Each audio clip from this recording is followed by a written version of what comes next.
Donc la méthode est d'abord d'écrire les différentes étapes de transformation avec les données, c'est-à-dire la pression, le volume et la température.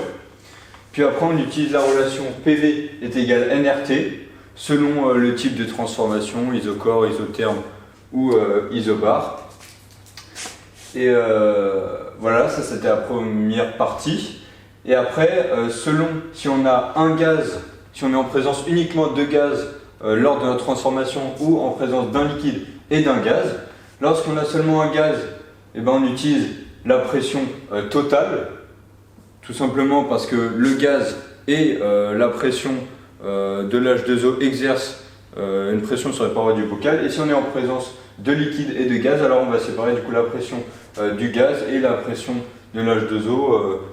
On verra plus ça précisément après. Voilà, c'est juste une petite méthode à retenir, mais ça va vite, ça va s'expliquer tout simplement.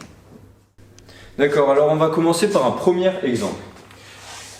Tout d'abord, on a un état initial à une température de 303 Kelvin qui est égale à 30 degrés, d'un volume 5 litres, dans lequel on trouve du diazote sous forme de gaz et de la vapeur d'eau, qui est aussi un gaz tout simplement. Le tout forme l'ensemble de la quantité de matière présente dans le bocal.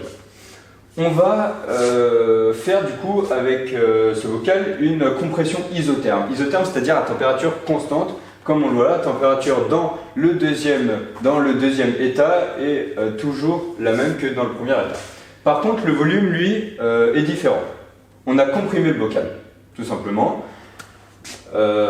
Voilà. Et après, la quantité de matière, elle, il faut bien retenir qu'elle ne change jamais. C'est une constante, tout simplement parce que on n'ouvre pas le bocal pour enlever de la matière, tout simplement. La quantité de diazote et de vapeur d'eau à l'intérieur reste toujours, la quantité plutôt de diazote reste toujours la même, mais d'eau, on verra pourquoi elle peut se présenter sous deux états. Donc dans l'état initial, on se trouve à une pression de 330 000 pascal. La pression, elle est exercée par le diazote M2 et aussi par la vapeur d'eau. Ensuite, on va passer dans un état second dans lequel on a comprimé le bocal, tout simplement. Et on nous dit dans l'énoncé qu'on a apparition de petites gouttelettes d'eau. Cela signifie tout simplement qu'on arrive à la pression saturante de l'eau. Mais attention, surtout pas mélanger la pression du diazote N2 qu'on cherche justement dans cet exercice et la pression saturante de l'eau. Comme on l'a vu précédemment, la méthode étant, si on a uniquement du gaz au départ de la transformation, on fait le calcul avec la P totale. Et si on a déjà présence d'eau liquide au départ, on sépare du coup la pression du gaz et la pression d'H2O, tout simplement, la pression saturante. Ici, on voit bien qu'on n'a que des gaz dans l'état premier. Tout simplement, du coup, on va faire le calcul avec la pression totale. On va utiliser PV est égal nRT, car on nous dit que les gaz sont tous parfaits. On est dans le cas d'une compression du coup isotherme, par conséquent PV est constante. PV est constante, du coup on va faire le calcul avec PV constante. On va commencer.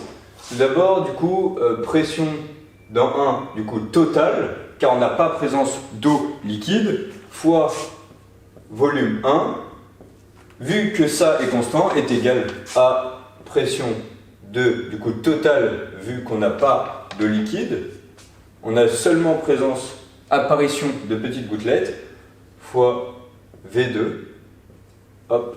Du coup, ça est égal à ça, tout simplement. Mais ce qui ne veut pas dire que la pression dans l'état 1 est égale à la pression dans l'état 2. Tout simplement. Après, on va résoudre l'équation. Hein. Pression 1, nous, on cherche, l'énoncé nous dit qu'on cherche, du coup, la pression partielle de N2 dans le récipient. Tout simplement. Du coup, on va chercher, du coup, la pression totale dans le récipient 2. Hop. V1 sur V2. Voilà, après c'est seulement de l'application hein, de truc. Du coup, la pression dans 1. Parce qu'en fait, on ne connaissait pas la pression totale dans 2. On connaissait seulement la pression totale dans 1 qui était de 330 000 du coup, pascal. Du coup, on ne pouvait pas utiliser la pression totale dans le récipient 2.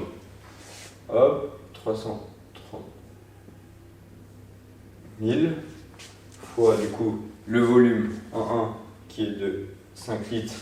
Attention, il faut passer les litres en mètres cubes. Du coup, 10 moins 3. Simplement parce que 1 litre est égal 10 moins 3 mètres cubes. Divisé par 4, 10, moins 3. Après, on prend sa calculatrice, on calcule et ça fait 412 500 pascal. Tout simplement.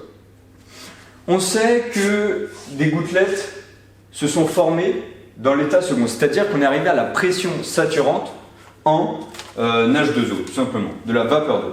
Du coup, on sait que dans l'état second, la pression totale, c'est égal à la pression de diazote, de N2, plus, du coup, la pression saturante, tout simplement, parce que ici, étant donné qu'on a apparition de petites gouttelettes, du coup, apparition de liquide, on sépare. Comme je l'ai dit dans la méthode précédente, on sépare les gaz. Quand on parle de gaz, en fait, on parle tout ce qui est autre de l'eau. On sépare les gaz et du coup l'eau, ici la vapeur d'eau, du coup plus pression saturante en H2O. Voilà, nous ce qu'on cherche, on le rappelle, hein, c'est la pression en diazote. Ok, du coup, on extrait la pression dans le récipient 2 du diazote. N2 est égal du coup P de tot moins la pression saturante en H2O.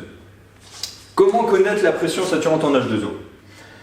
En fait, elle est donnée dans une table des constantes selon la température. Ici, on sait qu'on se place à 303 Kelvin, ce qui équivaut à 30 degrés. On va dans la table des constantes, on regarde la pression saturante de l'H2O à 30 degrés et elle est égale du coup à 4250 pascal. Et on sait que la pression dans le 2, comme on vient de le calculer ici, c'est égal à 412 500 pascal. Du coup, on fait la soustraction et on trouve la pression dans le récipient 2 en diazote, qui était ce qu'on nous demandait au départ. Moins 4250, ce qui équivaut à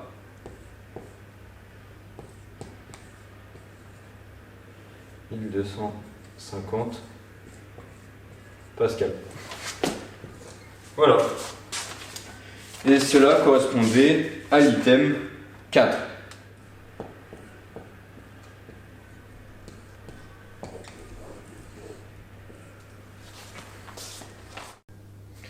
Donc maintenant, on va refroidir ce récipient à 5 degrés à volume fixe, c'est-à-dire de façon isochore.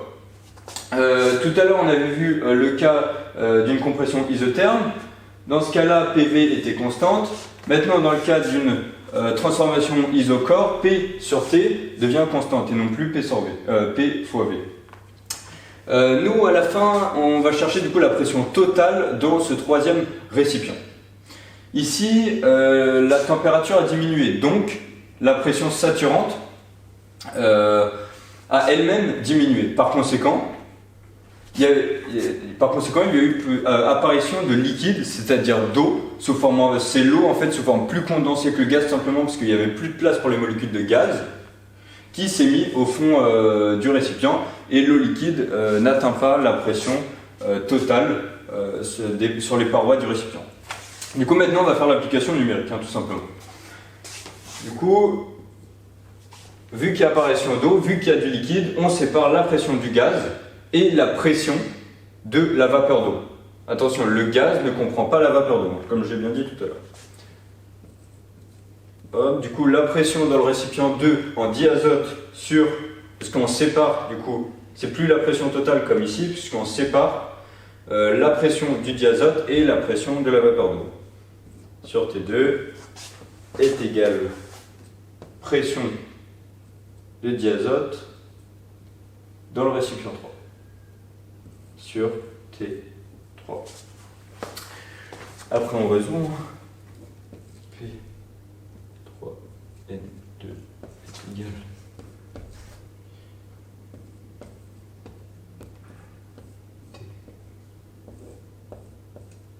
T2. Maintenant on prend tout simplement les valeurs. Hein. La pression elle se donne en pascal. La température, attention, elle ne se donne pas en degrés, mais bien en Kelvin.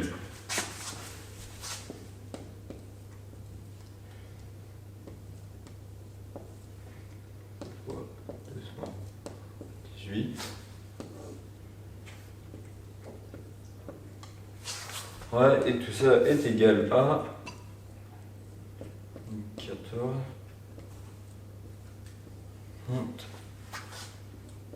pascal. Hop. Nous là, on vient de trouver du coup la pression en diazote dans le récipient 3. Mais ce qu'on cherche, c'est la pression totale. Du coup, ce qui manque, c'est tout simplement la pression saturante à 5 degrés dans ce récipient. Et ça, en fait, c'est donné tout simplement dans la table des constantes. Du coup, P total, 3 total, est égal la pression de diazote dans le récipient 3 plus la pression saturante à 5 degrés qui est donnée dans la table des constantes.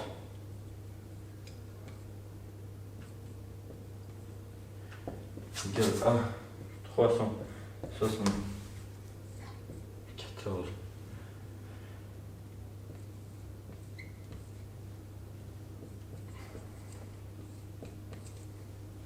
qui est égal à